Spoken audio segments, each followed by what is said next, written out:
7 winners from 5 different teams, a title fight that went to the very last lap, and one of the most heart-pounding moments in Formula 1 history. The 2008 F1 season gave us drama like no other. Buckle up as we take you through this electrifying journey race by race.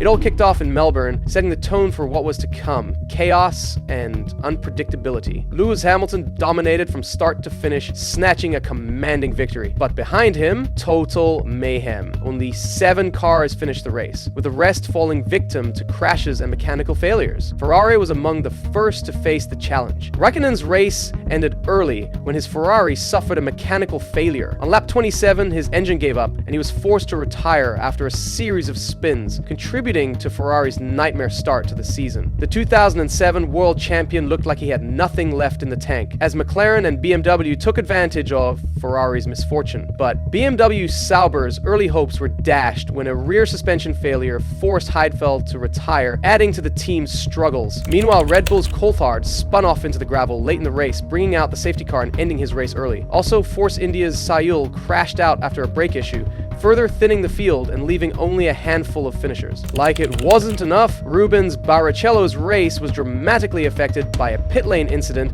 that led to his disqualification, despite having finished in 6th place. During a pit stop, Barrichello's fuel hose remained attached to his car after he had left the pit box, dragging it along the pit lane for several hundred meters. A serious violation of the rules. But the real story was the unexpected challengers. Nico Rosberg, who had been racing under the radar for Williams, finally made a name for himself by earning his first ever podium. A move that hinted the midfield teams were ready to shake things up. And then there was Sebastian Vettel. Racing for Toro Rosso, the young German made it to Q3 for the first time. He still didn't finish on the podium though.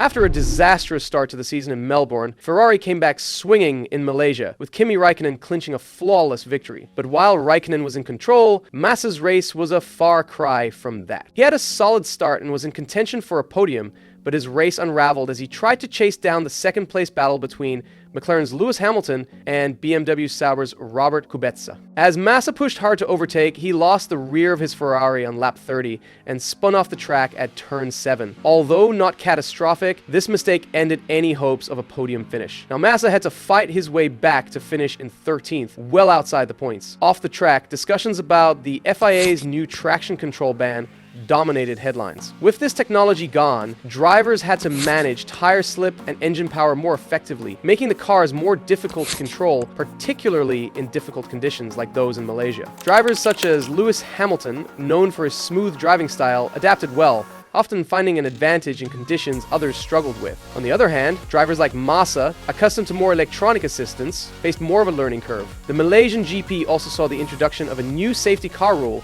which had a significant impact on race strategies. Under this rule, when the safety car was deployed, cars were required to line up behind it in a specific order, which changed the way teams calculated pit stops and tire strategy. This created a ripple effect throughout the race, with teams adjusting their strategies on the fly. McLaren, for instance, took advantage of the safety car periods to make strategic pit stops, benefiting from a well-timed stop to gain track position. Meanwhile, Ferrari's pit stop strategy was not as aggressive, leaving Massa in a difficult position to recover from his earlier spin. The combination of missteps on track and the unpredictability of the new safety car rules left Ferrari in a difficult spot, despite Raikkonen's victory. Well, Malaysia was just a taste of how this would affect the entire season.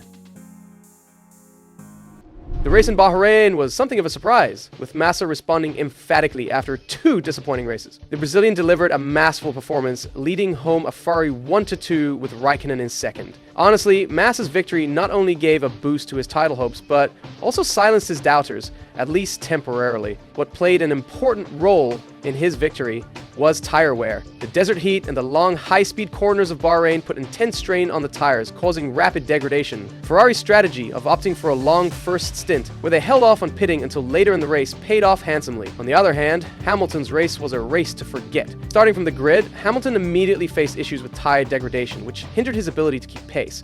His poor launch off the line saw him lose several positions, and things quickly worsened when he collided with Fernando Alonso's Renault on lap 11. The contact forced Hamilton to pit for repairs, and he was never able to recover, finishing well outside the points. Meanwhile, BMW continued their strong run, with Kubica finishing on the podium once again. Now they were a real threat for McLaren and Ferrari in the Constructors' Championship.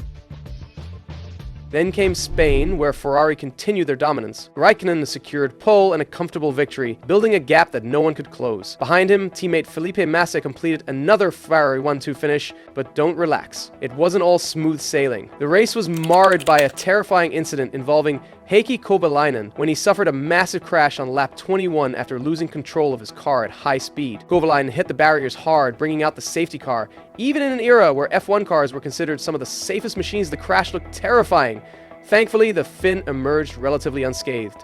Hamilton, on the other hand, faced a race of his own struggles. While Raikkonen and Massa controlled the front, Hamilton was fighting a battle of his own against tire degradation. McLaren decided to go with a more aggressive tire strategy this race, which eventually backfired. Though Hamilton finished third, it was a far cry from the dominant performance. Meanwhile, Alonso's frustrations with Renault were starting to boil over. As the race unfolded, it was clear that Renault was lagging behind the top teams. But if Spain was a Ferrari masterclass, Monaco was a race for the McLaren history books when the unpredictable rain turned the iconic circuit into a wet, treacherous challenge. In the midst of the madness, Hamilton was battling through an early crash and a tire change to claim a stunning victory. His drive in the wet conditions drew inevitable comparisons to Ayrton Senna, with commentators calling it a career-defining moment. But for Ferrari, who had seemed untouchable in Spain, the glamour of Monaco quickly faded into frustration. Felipe Massa looked like he could grab a crucial win, but a series of strategy mistakes saw him drop back. A wrong tire choice and poor timing during the pit stops relegated him to third place, finishing behind Robert Kubica, who capitalized on the opportunities and delivered a solid result for BMW. As for Kimi Raikkonen, his Monaco Grand Prix ended in disaster. The Finn, usually the calmest of the pack, collided with Adrian Sutil, ending his race and causing chaos in the process. After Monaco's chaos, the Formula One circus moved on to Montreal, where the drama continued, but this time it was the pit lane that would steal the headlines.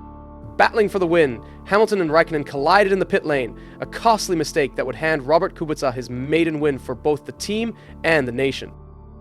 But the fallout from the collision overshadowed the rest of the race. While Kubica celebrated unexpected victory, Massa, a strong contender throughout the weekend, struggled in the final stages. Despite showing a solid pace, a series of strategy errors and a slow pit stop left him finishing well outside the points. Another bitter blow to Ferrari. On the other hand, poor Alonso found himself stuck in the midfield once again. Though he was determined as ever, his car was simply not fast enough to compete with the top teams, even with his exceptional skill.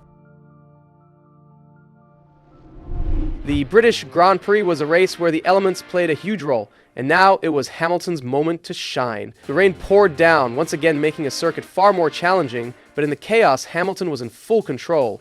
He lapped nearly the entire field to win by over a minute. Massa, on the other hand, endured a nightmare race. The wet conditions seemed to amplify his struggles, and Massa spent more time off the track than on it. He spun 5 times, a series of mistakes that meant he couldn't recover, and by the end, he finished last. No one expects such a performance from Ferrari, right? But beyond the drama on the track, the off-track narrative was equally intense, as the future of Renault began to dominate the headlines. The team was clearly struggling, not just in performance, but also financially. Rumors swirled about Renault potentially pulling out of F1. Alonso was in the middle of the speculation, to leave or not to leave. This time, however, he again chose to continue with Renault for the remainder of the season.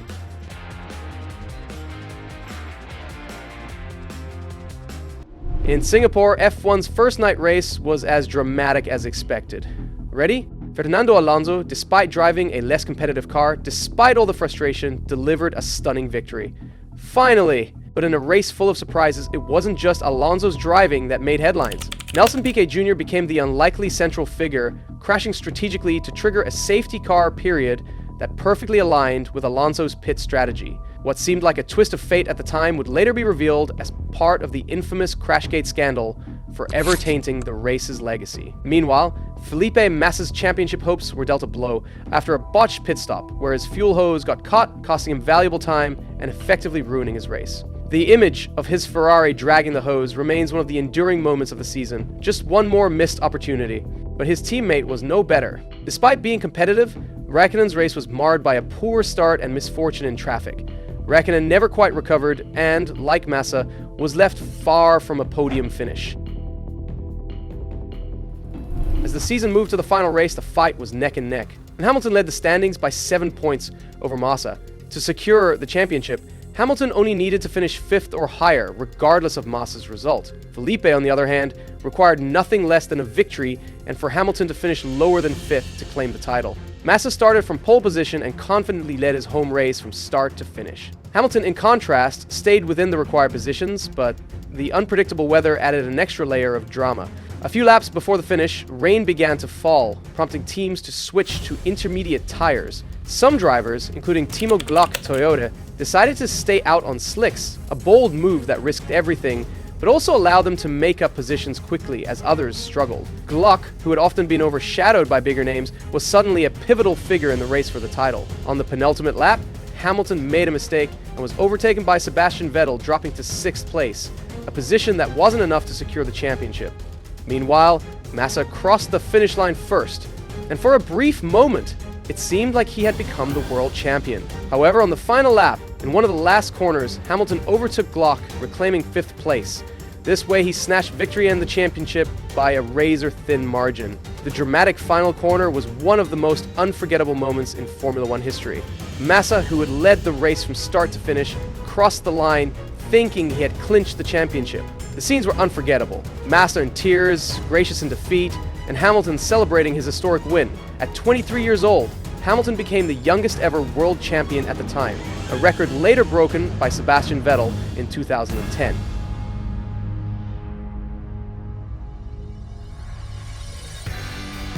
The 2008 season was one for the history books, full of twists, heartbreaks, and triumphs. Lewis Hamilton, against all odds, claimed his first world championship in the most dramatic of circumstances, while Felipe Massa finished as the runner-up by the smallest of margins. McLaren, despite Hamilton's stellar performance, failed to secure the Constructors' Championship, finishing in 2nd place with 151 points, trailing Ferrari, who took the title with 172 points. McLaren's inability to win the Constructors' title after such a competitive season was seen as a missed opportunity. Ferrari, after years of dominance, faltered in 2008, and despite Massa's heroic efforts, they would never return to championship glory in the years that followed. Looking at the immediate aftermath of 2008, Hamilton's future was the brightest. He continued with McLaren for the next 4 seasons before moving to Mercedes in 2013. Interestingly, in 2020, Hamilton matched Michael Schumacher's record by securing his 7th World Championship. What was your favorite F1 season? Let me know in the comments, and don't forget to subscribe!